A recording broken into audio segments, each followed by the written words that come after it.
মাছের রেসিপি তো অনেকই খেয়েছেন, তবে গন্ধরাজের এই ম্যাজিক ফ্লেভার ট্রাই করেছেন কি?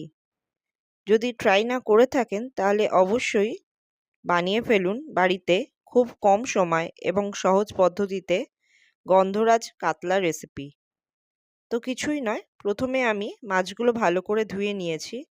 তারপর আমি পরিমাণ মতো নুন, গন্ধরাজ লেবুর জেস্ট আর গন্ধরাজ লেবুর রস দিয়ে আর সামান্য গোলমরিচের গুঁড়ো মাখিয়ে মাছটাকে আমি ৩০ মিনিট ম্যারিনেট করে রেখে দিয়েছিলাম। তারপরে আমি ৩০ মিনিট পর কড়াতে সর্ষের তেল গরম করে নিয়ে মাছগুলো হালকাভাবে ভেজে নিলাম। খুব কড়া ভাজবেন না, তাহলে মাছের স্বাদটা নষ্ট হয়ে যেতে পারে। তারপরে আমি সেই তেলের মধ্যেই দিয়ে দিলাম ৩টে মিডিয়াম সাইজের পেঁয়াজ বেটে রেখেছিলাম সেইটা। আর দিলাম ১ টেবিল চামচ আদা বাটা, ১ টেবিল চামচ রসুন বাটা। সমস্ত উপকরণগুলো দিয়ে ভালো করে মশলাটা কষিয়ে নিলাম। তারপরে দিয়ে দিলাম ফাটানো টক দই। আমি এখানে ১০০ গ্রাম মতো টক দই ব্যবহার করেছি। টক দই দিয়ে ভালো করে মশলাটা কষতে থাকবো যতক্ষণ না তেল ছাড়ছে।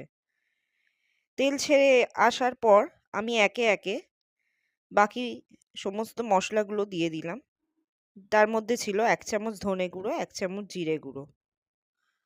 সমস্ত মশলাগুলো দিয়ে ভালো করে কষিয়ে নেওয়ার পর আমি দিয়ে দিলাম সামান্য পরিমাণে জল। জল দিয়ে আমি কিছুক্ষণ চাপা দিয়ে সেটাকে ফুটতে দিলাম।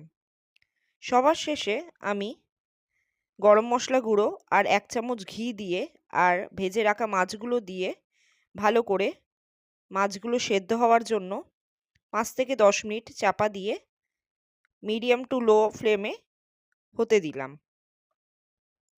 তারপরে ৫ থেকে ১০ মিনিট পর আমি ঢাকনা সরিয়ে গন্ধরাজ লেবুর যে পাতা আর গন্ধরাজ লেবুর রস দিয়ে পরিবেশন করলাম।